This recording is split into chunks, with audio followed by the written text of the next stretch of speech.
أعوذ بالله من الشيطان الرجيم. بسم الله الرحمن الرحيم. الحمد لله رب العالمين، والصلاة والسلام على أشرف الأنبياء والمرسلين وعلى آله وأصحابه أجمعين. أما بعد،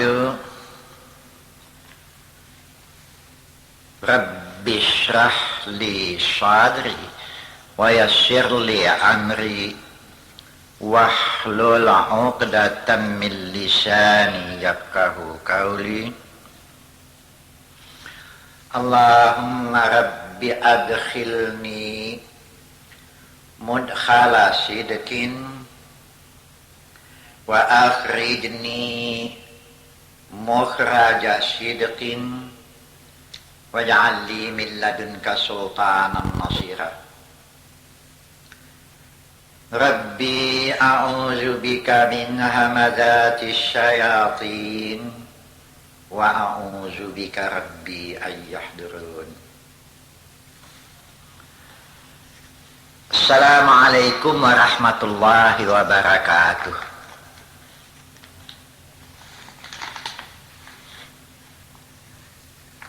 Saya masih membicarakan persoalan salat. Yang ini merupakan tiang keras pembuktian iman kepada Allah.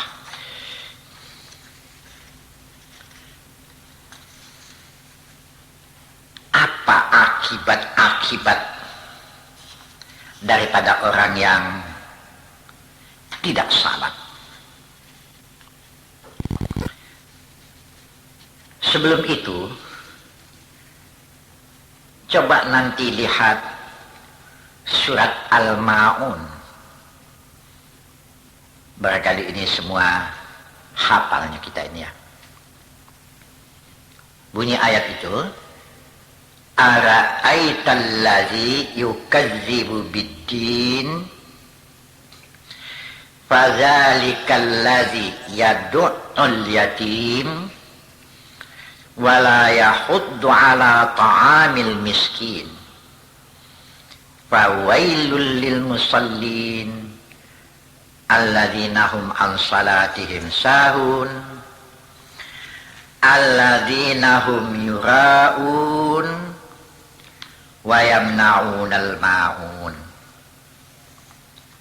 Satu, dan nanti saya bacakan lagi beberapa ayat mengenai orang yang tidak mau salat. Ara'aital ladzi yukadzibu bid-din, tahukah engkau siapa itu orang yang pendusta dalam agama? Din, agama ya. Pendusta agama. Jadi kalau pendusta agama, yukadzibu ini kan huruf zalnya didabalkan. Pokok katanya kazaba, zal di tengah itu kalau didabalkan, kalau tidak didabalkan artinya pembohong, kalau didabalkan zalnya itu sangat pembohong, pembohong kali pun. Ara'aital ladzi yukadzibu bid-din, tahukah engkau wahai Muhammad siapa itu pendusta, pembohong dalam agama. Jadi syahadatnya ini syahadat bohong. Jadi bisa saja dimasukkan ini dalam kategori manusia munafik. Siapa itu? Fazalika, itulah dia orang yang yad'ul yatim. Fadzalikal ladzi yad'ul yatim. Satu, orang yang menolak, tidak memperdulikan anak yatim. Dua, wala yahuddu ala ta'amil miskin, dan tidak mau memberi makan orang miskin. Ini masuk dalam kategori munafik ya. Ketiga, fawailul lil musallin. Nah, ini yang jadi pokok pembicaraan kita. Maka celakalah yang akan dijumpai. Lil musallin, bagi orang-orang yang sembahyang, ya kecelakaan dunia, kecelakaan akhirat. Celakalah, fawailun, celakalah. Maka celakalah yang akan dijumpai oleh orang-orang yang sembahyang, alladzina hum an salatihim sahun, yang mereka dalam pelaksanaan atau dalam melaksanakan sembahyang lalai. Sahun ya, lalai, lengah, anggap enteng. Masuk waktu, anggap enteng. Memang mereka tidak begitu suka. Nanti di ayat lain ada yang jelas lagi ya. Kemudian siapa lagi? Alladzina hum yura'un. Mereka yang riya, sombong, angkuh. Wa yamna'unal ma'un. Enggan memberikan pertolongan. Tidak mau memberikan pertolongan sesama kaum muslimin. Baik dalam urusan masjid, baik dalam urusan wakaf, apalagi terhadap hal-hal yang berhubungan dengan fi sabilillah. Jadi 5, kalau tidak terlaksana pembohong dalam agama. Yang jadi pokok pembicaraan kita di sini salat. Jadi yang lain tidak saya bicarakan ya, anak yatim, orang miskin, itu tidak saya bicarakan. Kalaupun mau dibicarakan sepintas lalu sajalah. Bahasa Nabi Muhammad juga berasal daripada anak yatim dan orang miskin. Orang yang tidak memperdulikan anak yatim dan orang miskin, pembohong dalam agama. 1. Jadi ini dimasukkan dalam kategori orang yang munafik. Nah, ada lagi yang paling hebat. Coba nanti periksa surat Taubat. Surat Taubat ayat yang ke-54. 55. 1. Kemudian lanjutkan dengan surat Taubat juga. Ayat, tunggu dulu saya periksa dulu ya. Ayat yang ke-8, tunggu dulu. Ke-84. 85. Oh, ini agak tajam ini ya. Coba agak hati-hati mendengarnya, perhatikan. Salah satu ibadat yang mempunyai nilai yang tinggi ya. Di antaranya selain kan ada di dalam hadis Nabi, ibadat manusia yang terus sesudah mati dia menerima juga pahalanya, di antaranya infak. Infak yang merupakan wakaf. Kan itu di antaranya wakaf. Itu mengalir terus, pahalanya mengalir terus. Tapi di surat Taubat ayat yang saya sebutkan tadi, ya coba lihat surat Taubat nanti juz yang ke-10 itu ya, surat Taubat. Wa ma mana'ahum an tuqbala minhum nafaqatuhum. Infak yang mereka keluarkan berupa sedekah, ya infak juga, berupa wakaf, ya infak juga namanya. Dan tidak ada yang mencegah mereka menerima infak itu illa annahum kafaru billahi wa birasulih. Ya belanja yang mereka keluarkan itu kan ada pahalanya itu. Itu sama sekali tidak ada nilainya di sisi Allah. Allah tidak akan memberi pahalanya. Dengan segala infak, dengan segala wakaf yang mereka belanjakan, atau untuk fisabilillah lah katanya. Wa ma mana'ahum, tercegah mereka menerima pahalanya. Tuhan tidak mau menerima pahala daripada infak. Kenapa? Illa annahum kafaru billahi wa birasulih. Adalah disebabkan karena mereka kafir kepada Allah dan Rasulnya. Kafaru, kafir terhadap Allah dan Rasulnya. Kenapa mereka dikafirkan oleh Allah? Wala ya'tuna salata, karena mereka tidak salat. Illa wahum kusala, walaupun mereka salat, mereka lakukan, tapi nampak malas sekali, macam terpaksa. Wala yunfiquna illa wahum karihun. Jadi jelaslah bahasa keadaan mereka belanjakan itu adalah karena terpaksa. Mau menyelesaikan diri dengan kaum Islam, ya. Ini orang munafik ini nih. Jadi walaupun orang ini hebat, wala tu'jibka amwaluhum wala auladuhum, innama yuridullahu liyu'azibahum biha fil hayatid dunya wa tazhaka anfusuhum wa hum kafirun, ya. Jangan heran, jangan terkejut engkau dengan harta-harta mereka. Jangan terkejut, jangan heran kamu dengan anak-anak mereka yang hebat-hebat. Allah akan menyiksa mereka dengan harta-harta mereka itu.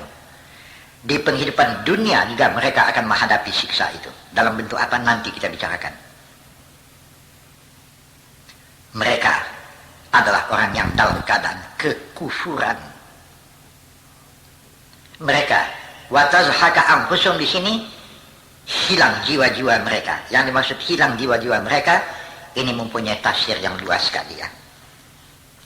Di antaranya hilang jiwa-jiwa mereka itu ialah tidak ada ketenangan. Ya. Jadi segala infak, segala sedekah yang mereka lakukan itu tidak ada harganya. Karena mereka tidak salat. Kalaupun mereka lakukan salat, wahum kusala. Wahum kusala. Malas. Macam acuh tak acuh. Itu yang maksud ayat yang saya bacakan di pangkal tadi. Fawailul lil musallin alladzina hum an salatihim sahun. Lalai. Tak terkejut sedikit pun hatinya. Jadi walaupun mereka banyak uang, hebat, anak-anaknya sekolah sampai insinyur, dokter, tidak usah terkejut dengan itu. Anak-anak mereka itu pun akan menyiksa jiwa mereka nanti. Nah, belum hebat lagi. Di situ disebut annahum kafaru billahi wa birasuli. Mereka kafir dengan Allah dan Rasul. Jadi orang munafik masuk kategori orang kafir. Nah, di ayat berikutnya di dalam surat Taubat juga.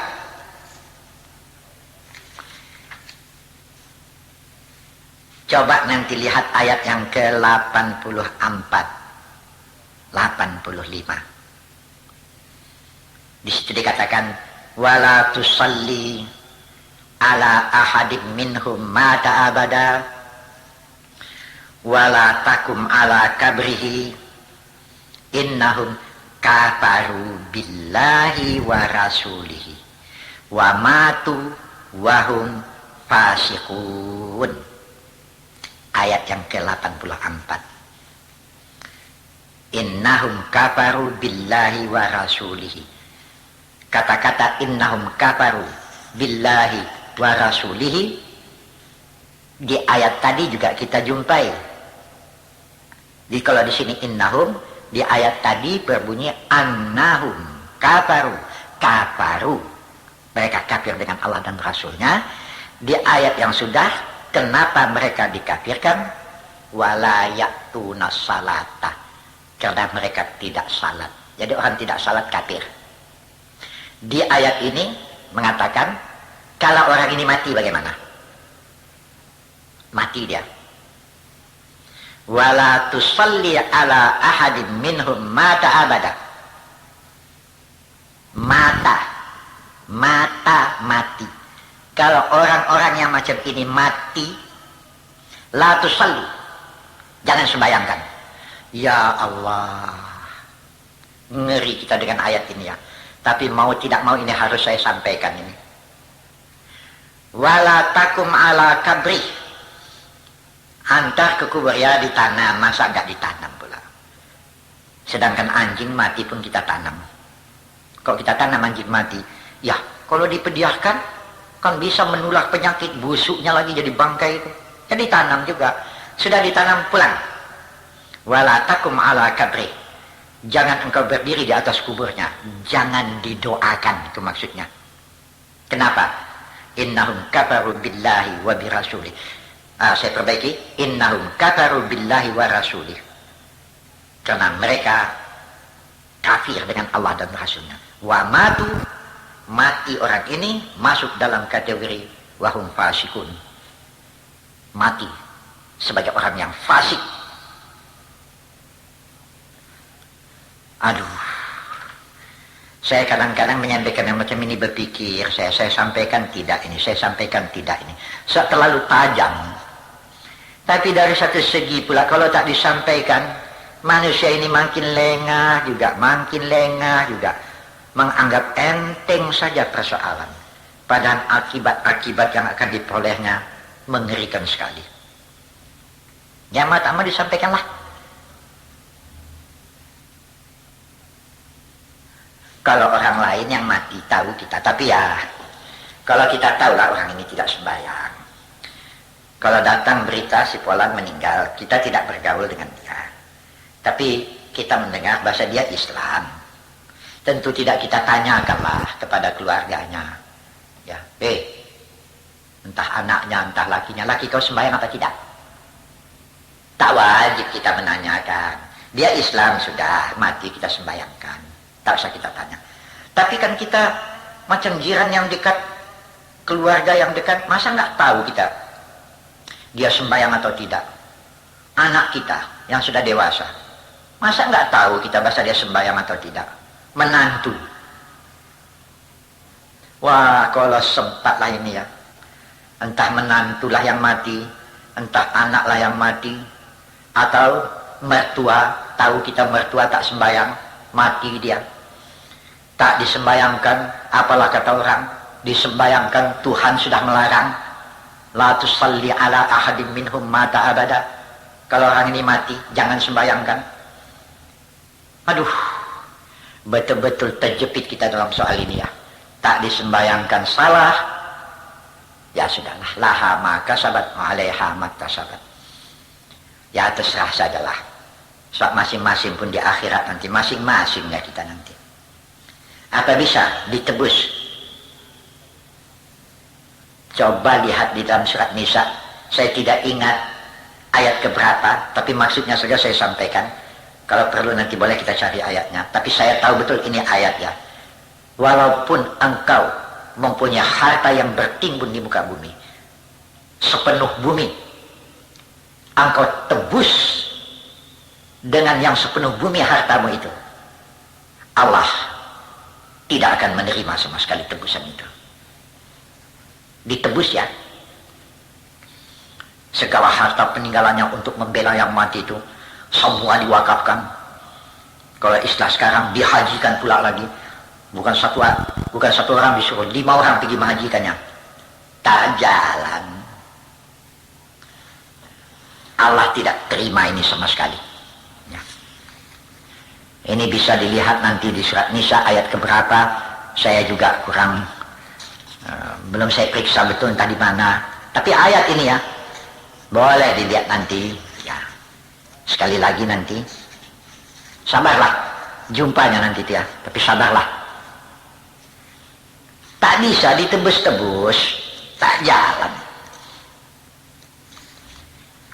Memang mereka menghendaki supaya dapat menembus diri, tapi sama sekali tidak diterima Tuhan.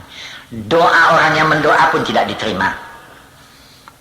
Menyembahyangkan jenazah itu kan masuk doa itu. Sedangkan sembahyang saja kita tidak dibenarkan melakukannya. Apalagi kita upah-upahkan kepada orang membaca ini, membaca itu. Tak jalan sama sekali. Sebab itulah saya selalu mengatakan bukan bikin jahat boleh. Bikin jahat tidak boleh. Bikin dosa terpaksa menerima akibat. Tapi kalau dia sembahyang, masih ada harapan untuk mendapat keampunan dari Tuhan. Masih ada harapan, doa-doa dari orang-orang yang masih hidup, di mana ikut mendoakan kita, masih ada harapan untuk mendapat keampunan. Bahkan di dalam hadis Nabi, bisa dilihat di Sahih Bukhari, bisa dilihat di dalam Muslim, dan banyak lagi periwayat-periwayatnya yang saya pikir ustadz-ustadz kita, ulama-ulama kita bisa ditanyakan ini. Yang diantaranya, apabila mati seorang mukmin, berdirilah bersaf-saf sahabatnya, temannya, kawannya mendoakan dia. Kalau sampai berjumlah 40 orang, illa syufi'u lahu, dia berhak untuk mendapat keampunan dari Tuhan. Apalagi di satu hadis lain, kalau sampai mencapai 100 orang yang menyembahyangkannya, dia juga berhak untuk mendapat keampunan dari Allah. Jadi bukan tidak ada manfaatnya doa daripada sahabat handai tolan. Tapi ini kalau dia orang yang salat.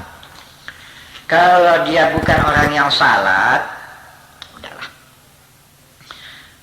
Walaupun anak kandungnya mendoakan, ditambah lagi dengan mengeluarkan harta penebus, tidak ada manfaatnya sama sekali. Tidak akan menolong sama sekali. Baik hartanya yang banyak yang ditinggalkannya, anak-anaknya sama sekali. Bahkan ini juga menjadi tanggung jawabnya di hadapan Allah. Kalau tidak pandai-pandai membawakannya, dia pun kena azab karena harta ini. Hanyut dalam kehidupan dunia, tertipu dengan kehidupan dunia. Padahal apa yang mereka peroleh itu sama sekali adalah kurnia Allah yang wajib disyukuri. Jadi salah satu pembuktian syarat, pembuktian syukur, bersujud kepada Allah.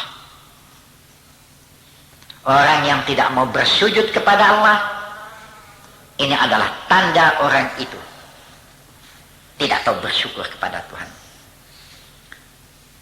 Di dalam satu hadis qudsi dikatakan, sandarnya Qur'annya, orang yang tidak tahu bersyukur kepada Allah, cari Tuhan selain Allah. Ini di mana-mana. Saya pikir tidak ada yang tidak mengenal hadis qudsi ini, karena terus-menerus saya sampaikan ini ya. Orang yang tidak tahu bersyukur dengan nikmatku, faljatu rabban siwai. Orang yang tidak tahu bersyukur, cari Tuhan selain Allah. Jadi Tuhan marah ya. Sebagai tanda bukti bersyukur, bersujud kepada Tuhan pada waktu-waktu yang ditentukan. Di samping ya berinfaklah kalau banyak harta. Kalau di atas sembahyang walaupun berinfak tak jalan juga. Ada satu hal lagi ya yang ingin saya sampaikan. Barangkali ada baiknya peristiwa itu saya sampaikan, bahwa orang yang betul-betul mengatakan salat dengan baik, dia akan mendapat pembelaan dari Allah. In tansurullah yansurkum wa yusabbit aqdamakum. Kalau engkau tolong Allah, Allah akan menolong kamu. Menolong Allah bukan dikasih makan Allah Ta'ala itu. berterima kasih kepada Allah, bersyukur kepadanya, bersujud, kemudian sampaikan apa yang dari Allah. Itu artinya intansyurullah yang syukur. Wa yusabbit aqdamakum. Allah akan menguatkan tapak kaki, tidak dapat goyang, utuh.